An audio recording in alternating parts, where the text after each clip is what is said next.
നമസ്കാരം പ്രേക്ഷകരെ, ഞാനിപ്പോൾ കൊല്ലത്താണ്. കൊല്ലത്ത് എന്തിനാണെന്ന്, കൊല്ലത്തിലെ കലോത്സവത്തിനുള്ള എല്ലാ ഒരുക്കങ്ങളും പൂർത്തിയായി. നമ്മുടെ ഫുൾ ടീം എത്തിക്കൊണ്ടിരിക്കുകയാണ്. അപ്പോൾ കലോത്സവത്തിന്റെ ഈ വേദിയിലത്തെ വിവേദിയാണ് അവസാന മിനിറ്റുമണിയിലേക്കാണ് ഇപ്പോൾ പോയിക്കൊണ്ടിരിക്കുന്നത്. എന്തായാലും ഇന്ന് ഇവിടെ കുറേ കാര്യങ്ങൾ നടത്താനുണ്ട്. കാര്യങ്ങളും എല്ലാം നമുക്കിനി ഇന്നിപ്പോൾ കുറച്ച് മുമ്പായിരുന്നു ഈ സ്റ്റേജിൻ്റെയും ലൈറ്റ് ആൻഡ് സൗണ്ട് മന്ത്രിക്ക് കൈമാറി ഒരു ചടങ്ങും നടന്നു.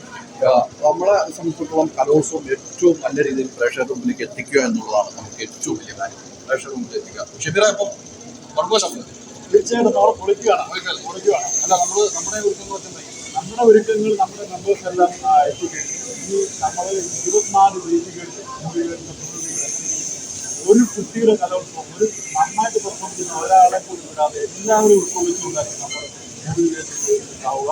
അവർക്ക് പരമാവധി കവറേജ്, അതായത് എല്ലാവർക്കും പരമാവധി ഫോൺ വഴി വേദിയിലെത്തുന്നവർക്കും പുറത്തുള്ളവർക്കും എല്ലാം മൂന്നുപേരുടെ കൈക്കൂട്ടി ഫോളോ ചെയ്ത് കഴിഞ്ഞാൽ അപ്പോഴപ്പോഴുള്ള കാര്യങ്ങളാണ്. ആ രീതിയിലുള്ള സെറ്റപ്പാണ് നമ്മൾ മനസ്സിലായില്ല. നമ്മള് പ്രേക്ഷകർക്ക് നിങ്ങളുടെ വിരൽ തുമ്പിൽ ഞങ്ങൾ എത്തിക്കുന്നു. വൈകുന്നേരം 5 മണി വരെ ഫുൾ ലൈവാണ്. എല്ലാ സ്റ്റേജിൽ നിന്നും നമുക്ക് ലൈവ് ഉണ്ടാവും. ഫുൾ ടൈം കലോത്സവമായിട്ട് ബന്ധപ്പെട്ടാണ് പോകുന്നത്. പിന്നീട് വൈകുന്നേരം നമുക്ക് സെലിബ്രിറ്റീസ്, നമ്മുടെ സ്റ്റാളുകൾക്ക് സെലിബ്രിറ്റീസ് എത്തുന്നുണ്ട്. ഇവരുമായിട്ട് ഇന്ററാക്ഷൻസ് ഉണ്ടാവും. അതോടൊപ്പം തന്നെ വിദ്യാർത്ഥികളുമായി ഇന്ററാക്ഷൻ ഉണ്ടാവും. ഫാമിലി, അവരുടെ കുടുംബവുമായിട്ടുള്ള ഇന്ററാക്ഷൻ ഉണ്ടാവും. അങ്ങനെ എല്ലാവരെയും നമുക്ക് നമ്മുടെ വേദിയിൽ കൊണ്ടുവന്ന് പരമാവധി പ്രേക്ഷകർക്കിലേക്ക് കലോത്സവത്തിന്റെ ആ മഹത്വം വിളിച്ചു പറയുന്ന നിലയിലേക്ക് തന്നെ നമ്മൾ എത്തിക്കും ഉള്ള കാര്യത്തിൽ സംശയമില്ല. ഷിമറി പറഞ്ഞതുപോലെ നമുക്ക് ഒത്തിരി കുട്ടികൾ നമ്മുടെ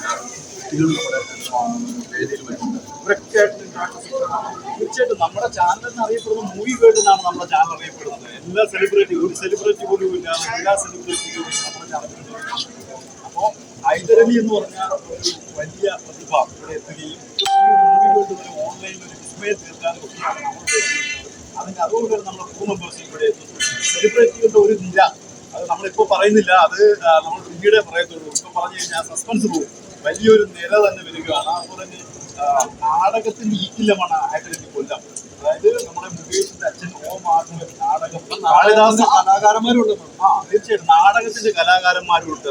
ഓമാധവൻ, അതായത് എം മുകേഷ്, സ്ഥലം MLA ആയ എം മുകേഷിന്റെ അച്ഛൻ നാടകം തുടങ്ങി വെച്ച ഒരു സ്ഥലമാണ് കൊല്ലം. അങ്ങനെ ചരിത്ര പ്രാധാന്യമുള്ള ഈ നഗരിയിൽ വിപുലമായ ക്രമീകരണങ്ങൾ. നമുക്കറിയാം, ഇവിടെ തങ്കശ്ശേരി ലൈറ്റ് ഹൗസ്, വളരെ ഫേമസ് ആയ ബ്രിട്ടീഷുകാർ നിർമ്മിച്ച തങ്കശ്ശേരി ലൈറ്റ് ഹൗസ്, അതുപോലെ കൊല്ലത്തെ വിളക്കുമാടം, ബീച്ച്, അങ്ങനെ എല്ലാ സ്ഥലങ്ങളും കലോത്സവ ലഹരിയിൽ മുഴുകിയിരിക്കുകയാണ്. ഇവിടങ്ങളിൽ നിന്നുള്ള കാഴ്ചകൾ പോലും ഞങ്ങൾ പ്രേക്ഷകരുടെ മുമ്പിലേക്ക് എത്തിക്കും. അങ്ങനെയല്ലേ നമ്മൾ തീർച്ചയായിട്ടും നമ്മൾ കലോത്സവം അതിനപ്പുറത്തേക്കുള്ള ഇവിടുത്തെ കൊല്ലത്തിന്റെ കൊല്ലം കണ്ടാൽ ഇല്ലം വേണ്ടെന്നൊരു ചൊല്ലുണ്ടല്ലോ, അത് കൃത്യമായിട്ട് തന്നെ പ്രേക്ഷകരുടെ മുമ്പിലേക്ക് എത്തിക്കുന്ന കാര്യത്തിൽ സംശയമില്ല.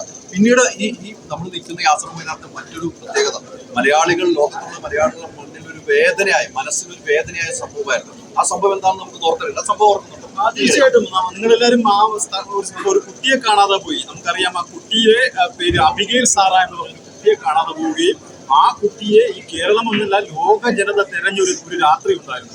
അതിനുശേഷം ഒരു കോറൽ പോലും വെക്കാതെ ഈ ആശ്രമ മൈതാനം, ഈ സ്റ്റേജിന് പിന്നിൽ, ഹൈദരലിക്കറിയാം, ഈ സ്റ്റേജിന്റെ പിന്നിലോട്ട് ആണ് കൊണ്ടുവന്ന് പോയത്. അങ്ങനെ ശ്രദ്ധ നേടിയ ഒരു മൈതാനം കൂടിയാണ്. പിന്നീട് ഏറ്റവും പ്രധാനപ്പെട്ട ഒരു കാര്യം, ഇതൊരു 72 ഏക്കറുള്ള ഒരു മൈതാനമാണ്. കേരളത്തിൽ ആദ്യമായി വിമാനമിറങ്ങിയ സ്ഥലം, അതും ഈ മൈതാനം. അങ്ങനെ ചരിത്ര പ്രസിദ്ധമായ ഒരു സ്ഥലമാണ്. ഇന്ത്യയുടെ രാഷ്ട്രപതി അടക്കം, പ്രധാനമന്ത്രി അടക്കം, ഉപരാഷ്ട്രപതി അടക്കമുള്ളവർ ഇറങ്ങിയ ഒരു സ്ഥലത്താണ് ഈ വേദി നിലകൊള്ളുന്നത്. എന്തായാലും എല്ലാം കൊണ്ടും ചരിത്ര പ്രാധാന്യം നേടിയ ഒരു കലോത്സവമായിരിക്കും കൊല്ലത്ത് നടക്കുക എന്നൊരു കാര്യത്തിൽ സംശയമില്ല. എനിക്ക് സംശയമില്ല. തീർച്ചയായിട്ടും എനിക്കും അങ്ങനെ സംശയമില്ല. ഈ പറഞ്ഞതുപോലെ ഒരു പോർലോ പോലും വെക്കാതെ ഒരു കുട്ടിയെ നെഞ്ചോട് ചേർത്ത് വെച്ച കൊല്ലമാണിത്. അങ്ങനെ ഈ കലോത്സവം അവസാനിക്കുമ്പോൾ ഒരു പോർലോ പോലും വെക്കാതെ കലാപ്രതിഭകൾക്ക് ഗംഭീരമായ ഒരു വരവേൽപ്പ് കൊല്ലം ഒരുക്കി കഴിഞ്ഞിരിക്കുന്നു. ആ ഒരുക്കത്തിന്റെ ഭാഗമായി ഞങ്ങൾ മൂവി വേൾഡ് മീഡിയയും നിങ്ങളോടൊപ്പം ഉണ്ടാവും. അപ്പോൾ നമുക്ക് തുടങ്ങിയായി.